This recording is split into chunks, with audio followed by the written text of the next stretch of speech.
The space around Research Station S-43 was silent and dark.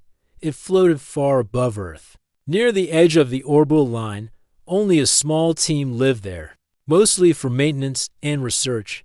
Among them was a young technician named Ravi. He was simple, quiet, and did not speak much, but he worked with care.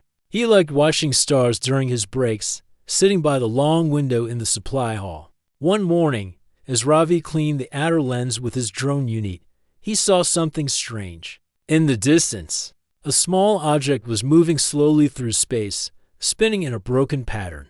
It did not match any known satellite or pod on the records. He paused his work and checked the scanners. The object was not empty. It was an escape pod, and there was a living person inside. Ravi quickly called the control room. "I found something," he said. The officer on duty, Ajay, asked for the details. Soon, the captain of the station, Mira, arrived too. They all watched the slow movement of the pod on screen. There was debate. Some thought it might be a trap. Others believed it could be a lost traveler. But Ravi's voice was calm. "She is breathing," he said, pointing at the heart monitor on the pod screen. "We should help." After some thinking, Captain Mira agreed. They brought the pod closer and opened it in the quarantine bay. Inside was a girl. She looked young, about the same age as Ravi, but her skin was pale silver, not like any human. Her hair was soft and white like snow. Her body was weak, and her eyes were closed, but she was alive. The doctors ran tests. Her body was not dangerous. She was similar to a human in many ways, though her bones were lighter, and her heartbeat was slower. She did not speak, but her eyes opened after a few hours. She looked around, confused but calm. She did not fight. She did not cry. She only looked at Ravi when he stepped closer. "Hello," he said softly. She blinked but said nothing. She looked into his eyes with curiosity. Ravi smiled, then looked at the captain. "We can't keep calling her the girl," he said. "Can I name her?" Mira nodded. Ravi thought for a moment. "Let's call her Ina." Ina blinked again, then slowly looked down at herself, repeating softly, "Ina." It was the first word she spoke. From that day, Ravi visited her every break. He brought drawings and books. He showed her words using pictures. He drew stars and planets. She listened with interest. At first, she only watched him, but then she began copying words and sounds. She learned fast, faster than any human child. The other crew members stayed away. They were polite, but distant. Some were afraid. Some were unsure. But Ravi saw something different. He noticed how Ina looked at machines. She touched metal panels like they were alive. She moved near power lines and whispered soft humming sounds. When the lights flickered, she would simply raise her hand, and they became steady again. One evening, Ravi was walking through the hallway when he saw her near the main generator. She was not supposed to be there, but when he stepped forward to stop her, she turned and smiled gently. She placed her hand on the wall, and at once, the control panel next to her blinked. The station systems adjusted themselves. Power flow increased. Cooling systems became quiet. Lights became smoother. Ravi froze. "How did you do that?" he asked. Ina only tilted her head. "It was too loud. Now it is better." Ravi took a deep breath. "You changed the station systems. Do you understand how all this works?" She nodded slowly. Ravi did not report it. He knew the others would worry. But in his heart, he believed she did not mean harm. He started spending more time with her. She liked soft sounds, like music from Earth. He played simple tunes for her, and she listened with closed eyes. One day, as they sat near the window, Ravi asked a question. "Where are you from?" Ina looked at the stars outside. "Far," she said. "Is someone looking for you?" She stayed quiet for a moment, then softly said, "I fell." "You fell?" Ravi asked. "From where?" She looked at him and smiled, but did not answer. He wanted to know more, but she spoke no further. Instead, she pointed at the stars. "Do you want to go back?" he asked. Ina placed her hand on the glass. "Home," she whispered. From that day, Ravi noticed she often stood by the window, always the same direction, always the same stillness. As if waiting, he asked her more questions, but she always gave short answers. She seemed to know many things, but kept them inside. Weeks passed. Ina became stronger. She walked freely through the station now, but never caused trouble. She helped where she could. When a pipe broke in the water system, she fixed it before the engineers arrived. When a communication signal failed, she restored it without touching. Any tools. Captain Mira called a meeting.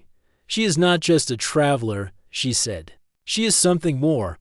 We need answers. Some crew wanted to send her to Earth. Others wanted her kept under watch.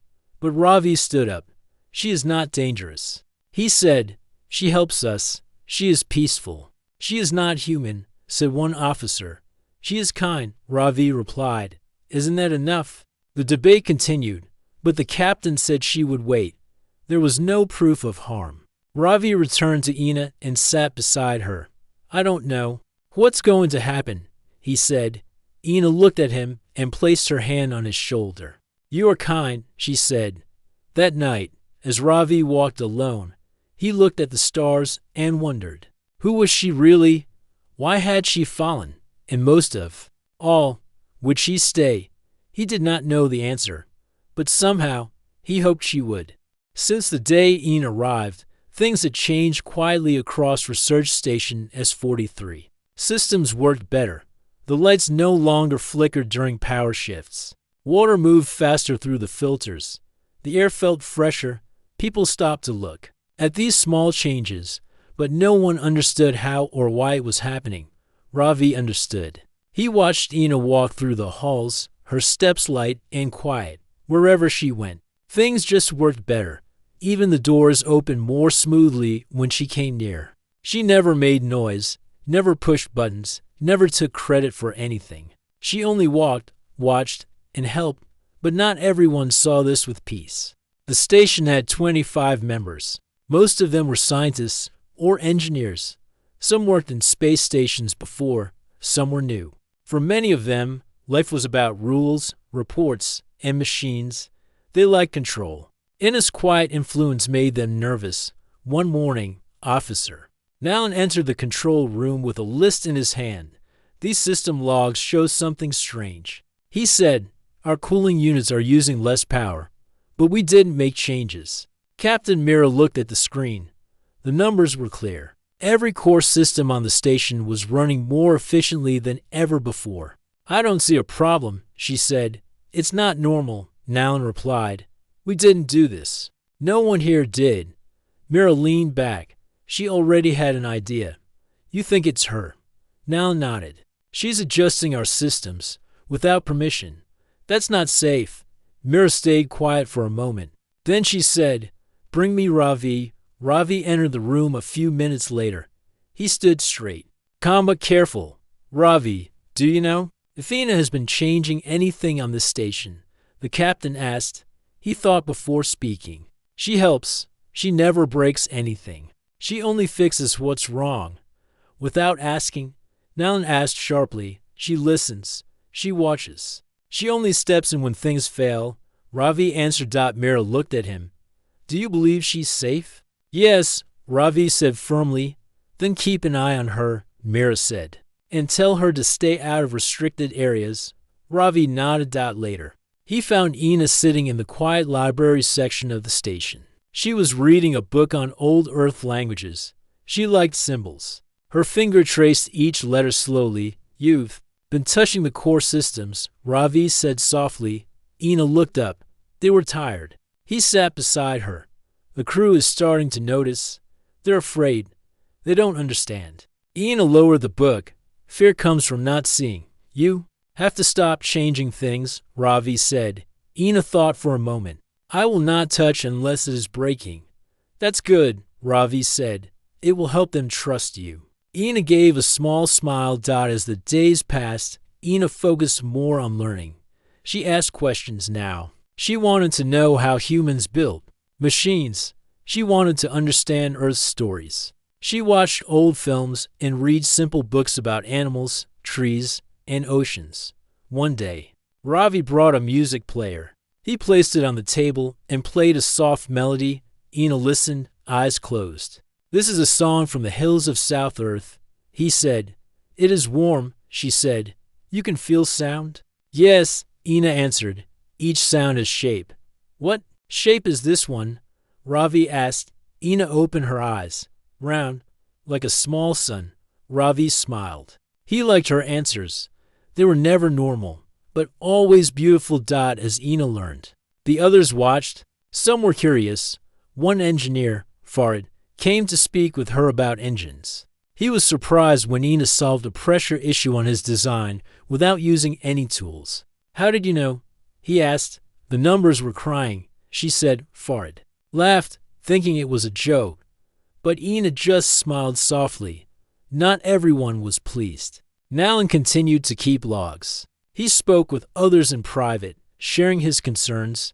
He believed Ina was dangerous. Even if she did not attack, he believed her powers were quiet tools for control. "She does not belong here," he said during a crew meeting. "We do not know what she is. She has never harmed anyone," Captain Mira replied. "Not yet," Nalan said. "But we are no longer in control of our own station. She sees and changes everything." Mira looked at the crew. Some nodded. Some looked unsure. Then she said, if she wanted control, she would have taken it by now. Nalan said nothing more that day. But Ravi saw the look in his eyes. It was not just fear. It was anger, the kind that grows when someone loses control. That night, Ravi walked with Ina near the window. They often sat here, watching the stars. She placed her hand on the glass. "Why do you always look at that part of space?" he asked. "Home is that way," she said. "Do you remember falling?"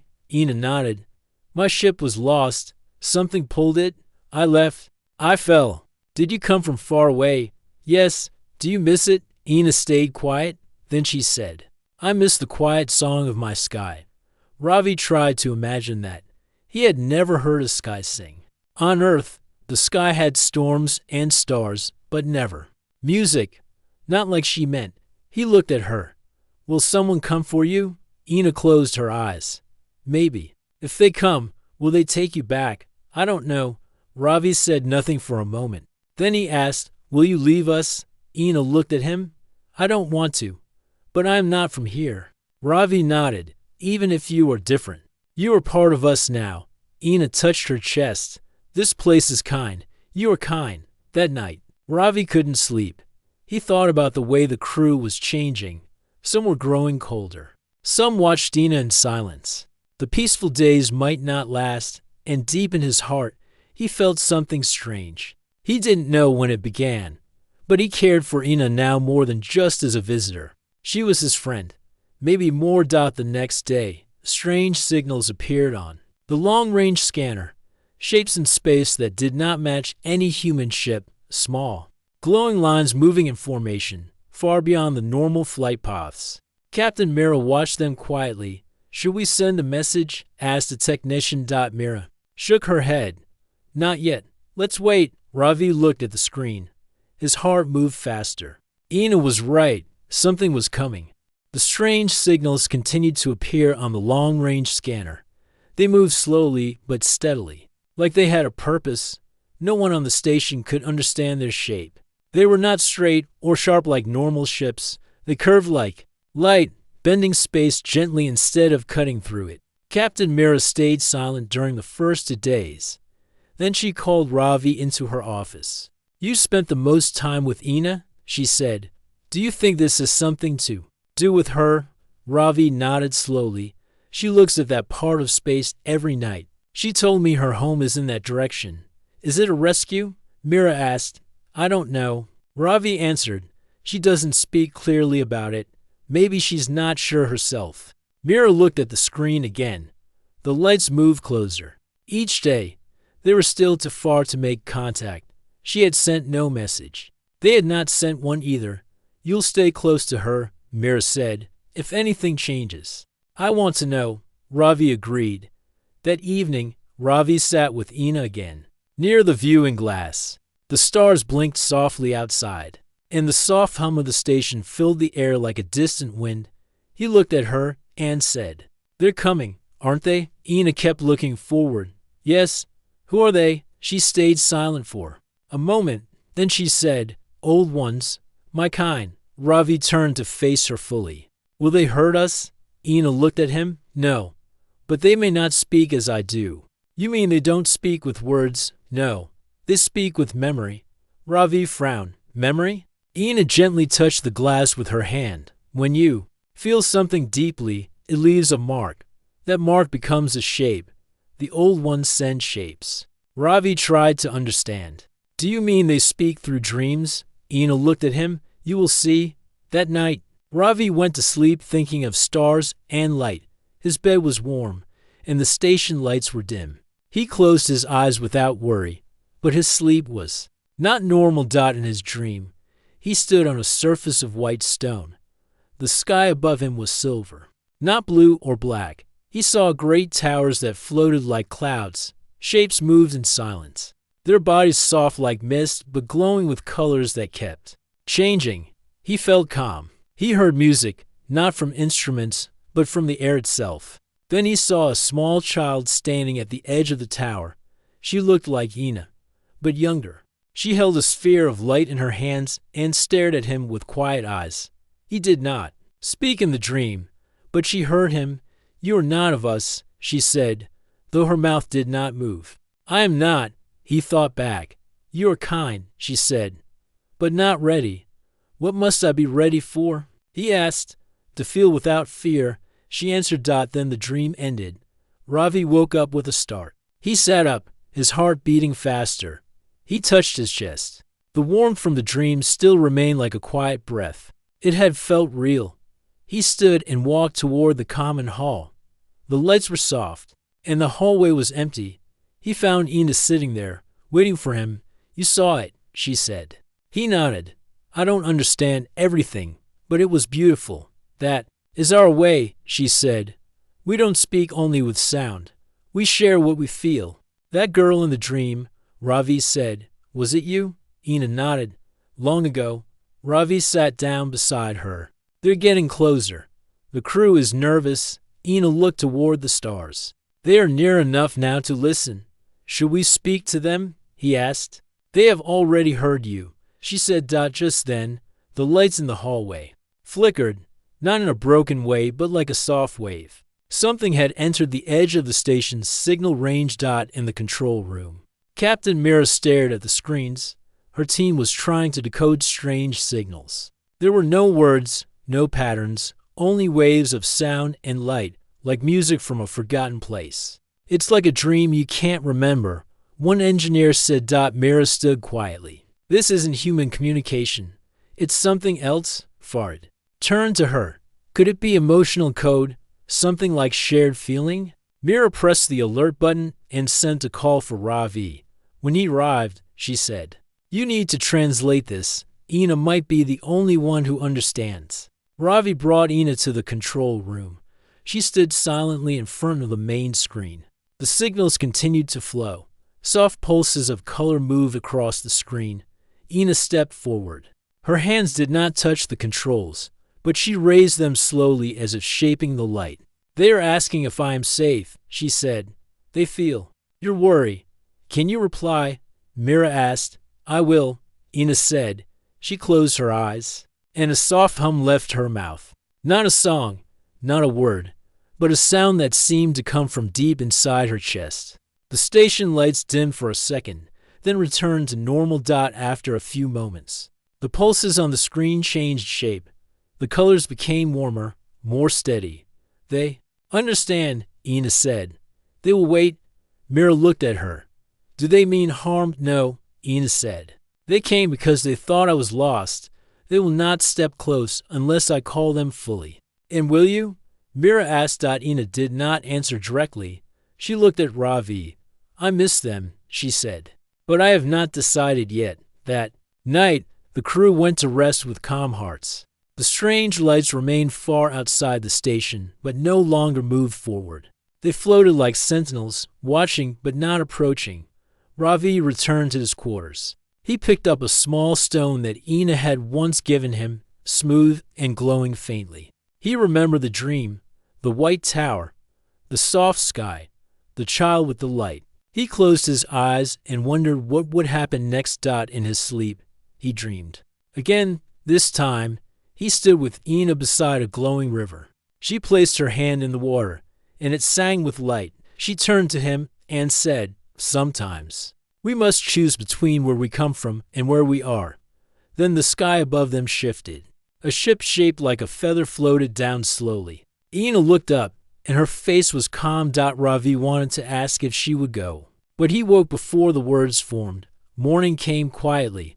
The station was calm, but something in the air had changed. The crew moved with care.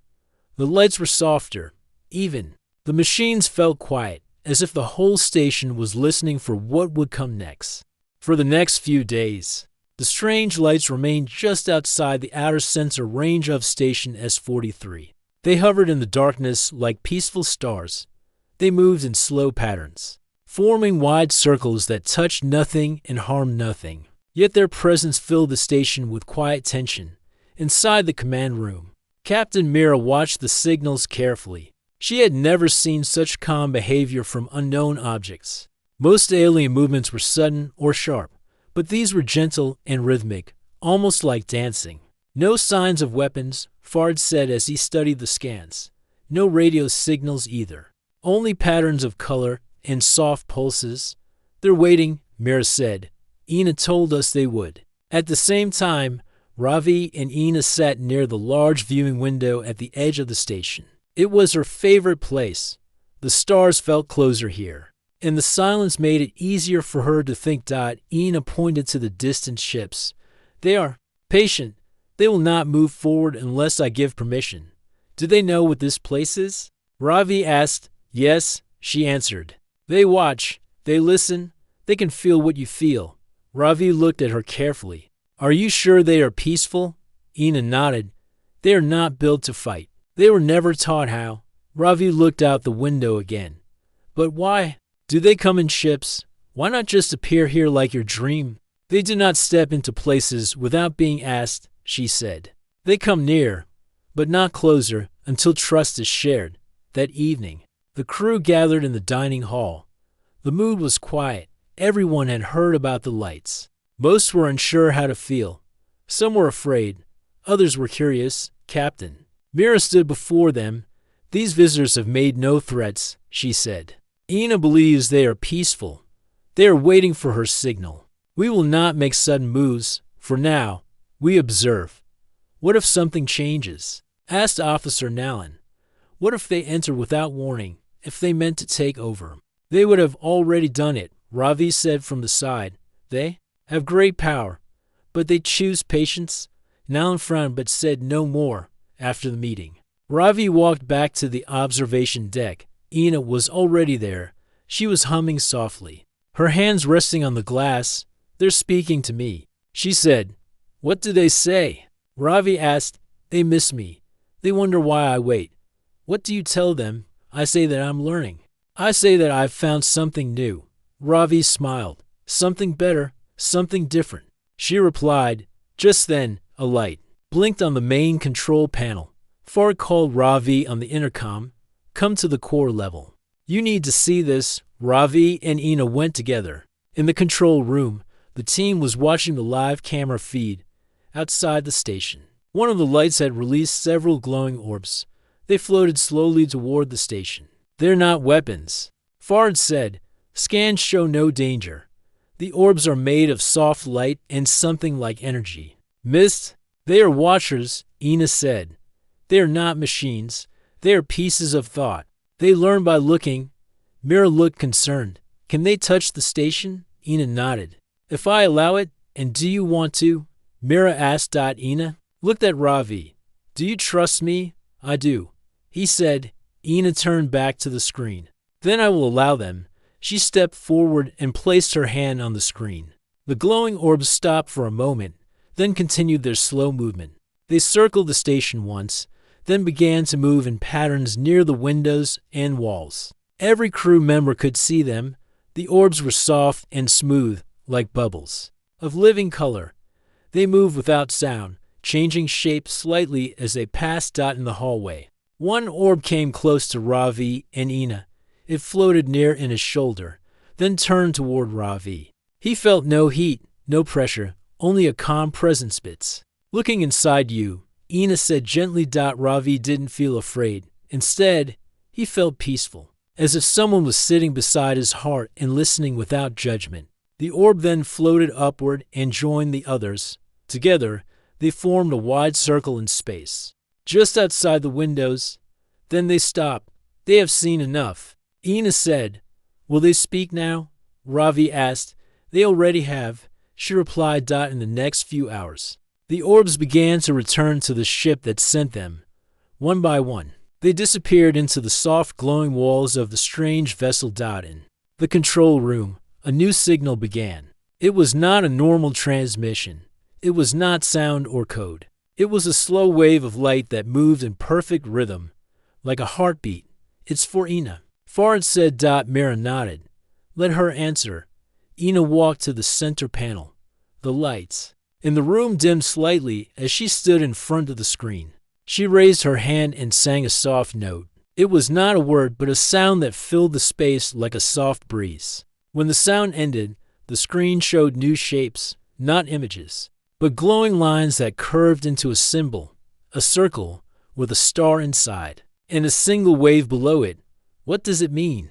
Mira asked. It means peace, Ina said. It means waiting. She looked at Ravi. They will not come closer. They will stay near, but not enter. For how long? He asked. Until I decide, she answered. That night, the station was quiet again. The orbs were gone, but the glowing ships remained at the edge of the sensors. They didn't move forward or back. They only waited, like watchers in the dark. Ina sat with Ravi near the glass. They know about you now, she said. About me, yes.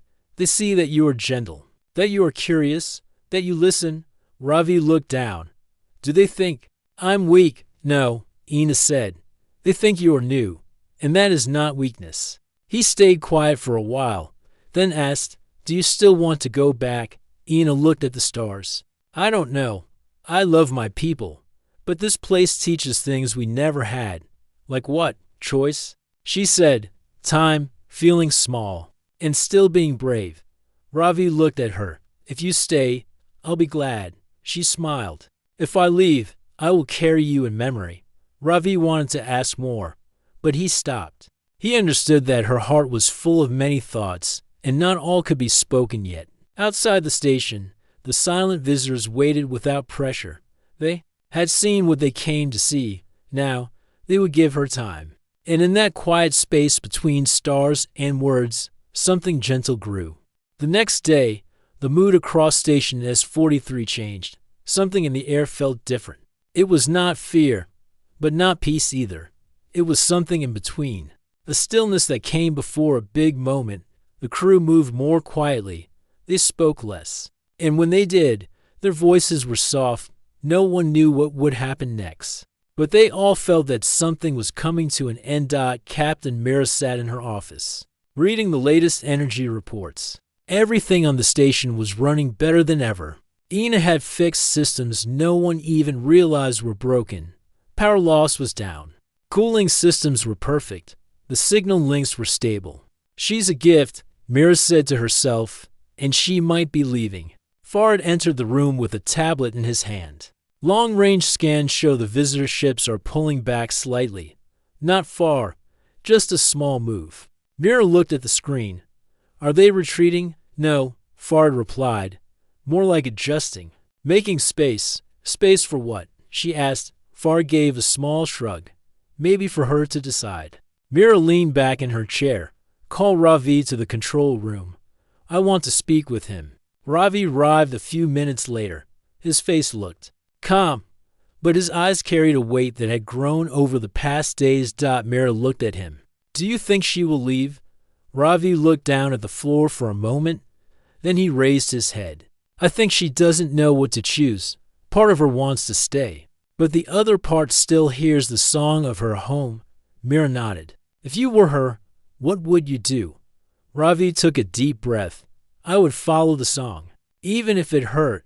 Later that evening, Ravi found Ina sitting in the small garden room. It was a quiet space filled with green plants from Earth. She often came here when she wanted to feel something alive. He walked in and sat beside her on the bench. Fard says your people move their ships, he said.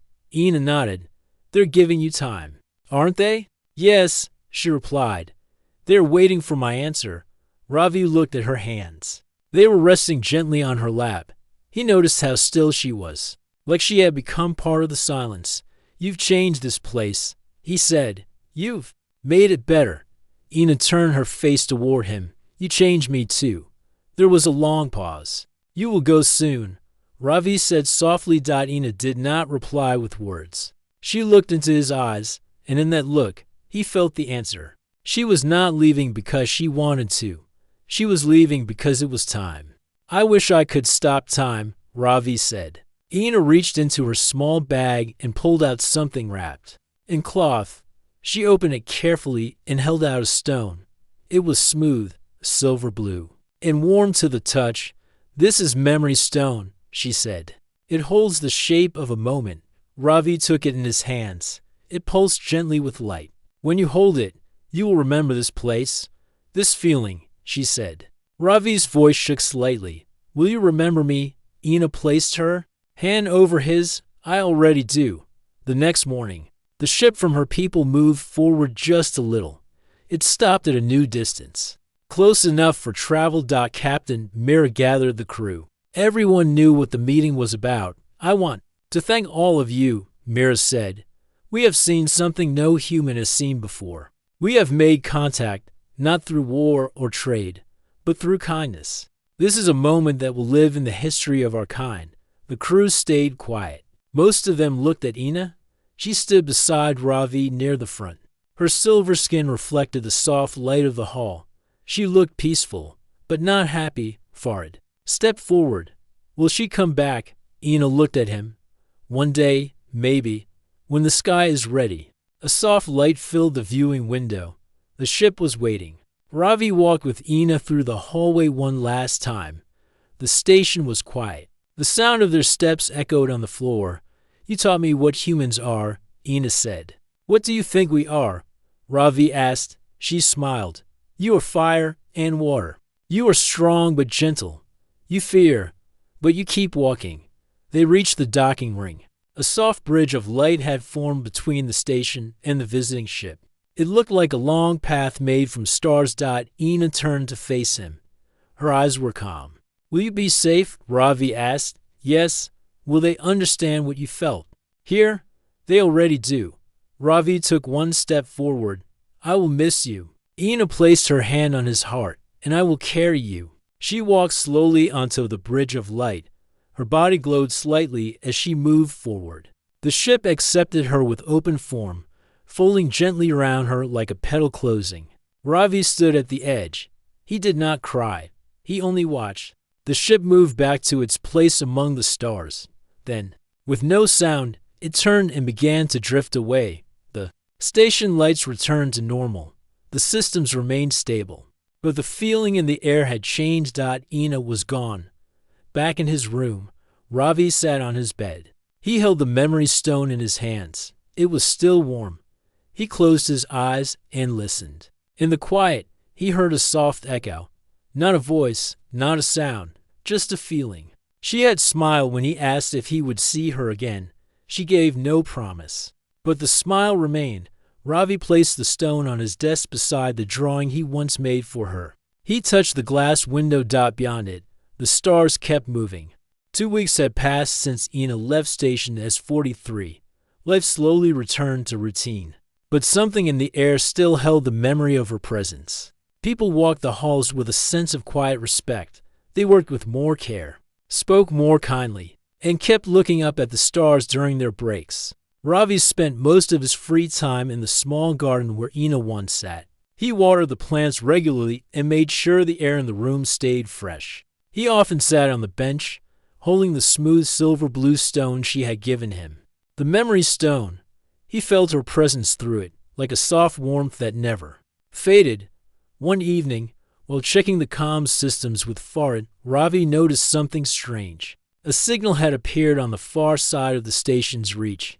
It was not strong, but it pulsed in a steady pattern.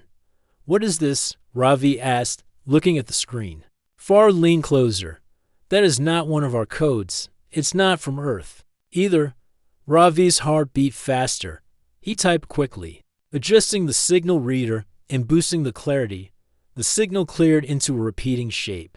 It was not a voice, not music, but a form of light code, a dance of symbols. Farid recorded the sequence and sent it through the translator program. After a few minutes, the screen showed a line of translated text. "You will remember." Efred stared at the words. "Is that from her?"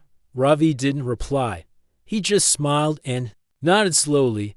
Over the next days, more messages arrived, each one short, written in soft patterns of light. Ravi saved them all. "The garden still breathes in my thoughts. Sky here sings your name. Time moves." But feelings stayed. These words gave Ravi comfort. He shared them with Mira and Farid. And soon the crew started reading them too. The entire station followed the gentle letters from beyond, as if they were poems sent from a friend far away. One morning, Mira called Ravi to the control room. Her face looked serious, but not worried. "You need to see this," she said. The main screen showed a new object near the outer edge of the station's sensors. It was not a ship. It was small, smooth, and glowing with blue light. "What is that?" Ravi asked. Farid answered, "It's a capsule. It came alone. The crew used a drone to bring the capsule inside. It was no bigger than a backpack and had no sign of threat." Ravi helped open it in the lab.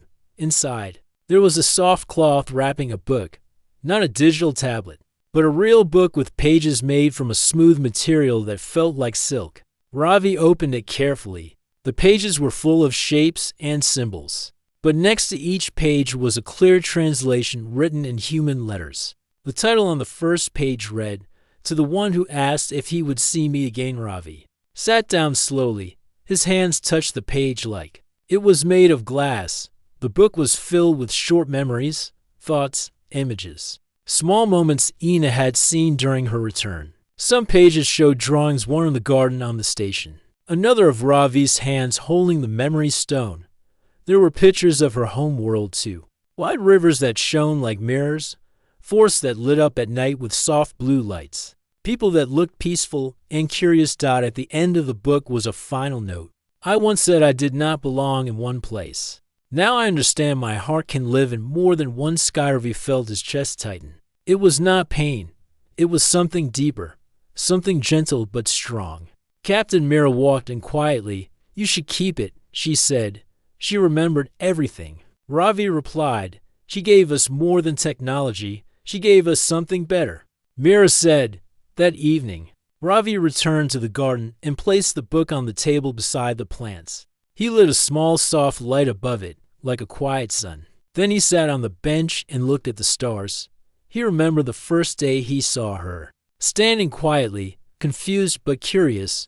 He remembered how she learned their systems in days, helped the station run better, and how she listened more than she spoke. She had brought change, not by command, but through presence. The next day, Farid met Ravi near the hangar.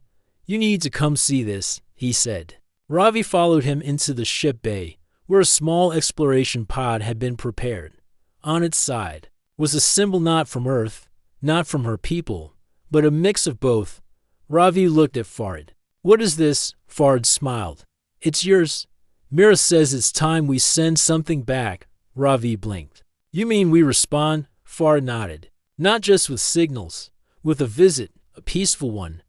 Ravi stepped inside the pod. It was small, but strong, built for one person, built for a message of trust. Later, Captain Mira met him on the launch deck. "You're not just a technician anymore," she said. "I don't know what I am," Ravi replied. "You're a bridge," Mira said. As the pod launched, the station slowly disappeared behind Ravi.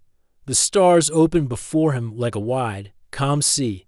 Inside the pod, he carried the book, the memory stone, and a new recording. In it, he had said, "I did not know if I would see you again, but maybe it is not about seeing. It is about feeling the presence of someone even when they are far away. Stars moved slowly.